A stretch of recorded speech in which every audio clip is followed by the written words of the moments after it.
Bonjour, nous sommes au musée de l'Institut du monde arabe à Paris. Notre invité aujourd'hui, Hussein Ahmed, bonjour. Bonjour. Nous sommes très heureux de vous recevoir ici à l'Institut du monde arabe. Alors nul besoin de vous présenter, vous êtes l'un des leaders les plus connus et surtout les plus respectés de la révolution algérienne. Et une fois de plus, l'histoire vous rattrape aujourd'hui.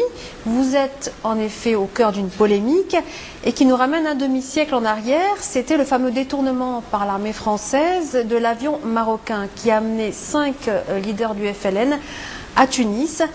Mohamed Hekel, qui fut la star du journaliste égyptien, réécrivait récemment purement et simplement l'histoire en accusant le roi Hassan II, alors prince héritier, d'être à l'origine de ce détournement.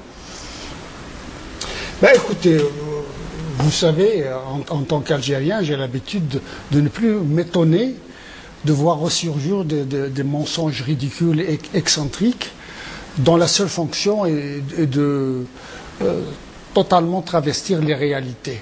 L'essentiel, c'est de faire en sorte que la population, que l'opinion maghrébine puisse retrouver la vérité. Alors justement, vous étiez dans cet avion. Vous faisiez partie des 5 dirigeants du FLN détournés vers Alger ce 22 octobre 1956. Est-ce que vous pouvez nous rappeler d'abord le contexte? Pourquoi est-ce que vous vous rendiez de Rabat à Tunis ce jour-là? Eh bien, le but, c'était un but politique. L'idée, c'est d'aller à une conférence, conférence maghrébine avec les Marocains et les Tunisiens, qui permettent de modifier l'équation politique. Fini le tête-à-tête Algérie-France. Il fallait absolument que le problème devienne d'abord essentiellement un problème maghrébin, ce qui nous permet d'avoir un rapport de force. Donc l'enjeu était très important. Voilà, donc la conférence de Maghreb pouvait ouvrir la voie à... Voilà, c'est la raison pour laquelle vous avez pris cet avion ce jour-là. Alors la thèse de M. Hekel repose sur le fait que le roi Mohamed V devait vous conduire à Tunis à bord de son propre avion et que ce serait le prince Moulay Hassan, Hassan II qui fut après Hassan II, qui a fait en sorte que vous preniez un autre avion, celui qui a été détourné. Vous savez que l'armée n'avait pas besoin de complicité. Depuis le 1er novembre, l'armée cherchait à décapiter la direction du FLN pour désagréger les structures qui combattent en Algérie. Le SDEC était sur place. Il n'avait pas besoin de complicité. Le SDEC était sur place aussi à Tunis, il était sur place au Caire. C'est là-bas qu'ils ont essayé de décapiter le bureau du Maghreb. Donc, il était exclu qu'il y ait une complicité au sein du pouvoir marocain, puisque le prince héritier Hassan II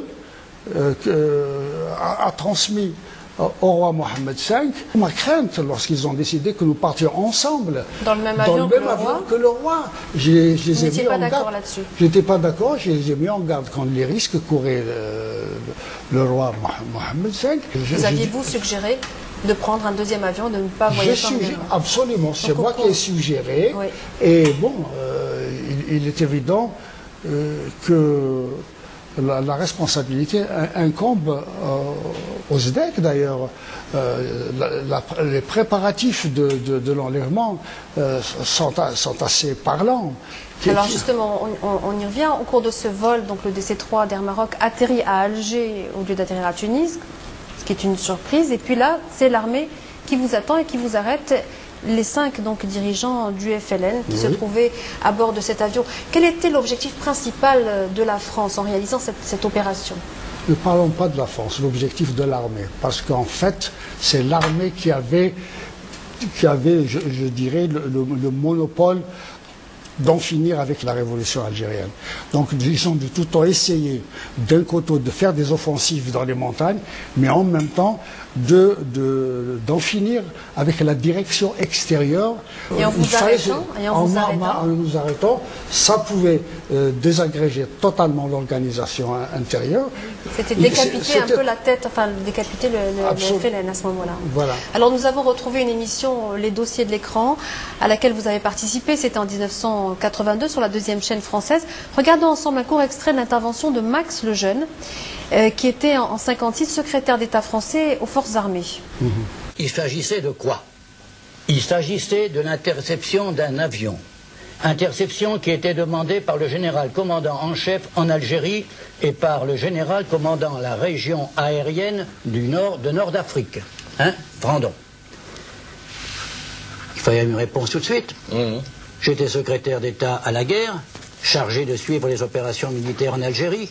Comme j'ai dit au président de la République, quand il m'a dit « Expliquez-vous, monsieur le secrétaire d'État », je lui ai dit « Monsieur le Président, vous m'avez choisi comme ministre chargé de faire ce que j'appelle moi la guerre en Algérie, car c'est une guerre, c'est pas une opération de maintien de l'ordre. J'envoie tous les jours des soldats du contingent en Algérie. Je vais derrière eux sur les théâtres d'opération. Je les décore de la médaille militaire en votre nom quand ils sont sur une civière étendue, inerte. Et vous auriez accepté que je laisse, moi, passer cet avion alors que les militaires en réclamaient l'arraisonnement. Je dis que n'importe quel ministre n'aurait pas pu donner un autre ordre que celui que j'ai donné. Il ne pouvait que couvrir les militaires. Alors, regardons aussi toujours dans ces dossiers de l'écran le journaliste écrivain Raymond Tournoux. Le général Frandon, commandant la 5e région aérienne, qui a joué un rôle capital, beaucoup plus que l'armée de terre dans cette affaire, qui nous avons pensé porter un coup terrible à la rébellion.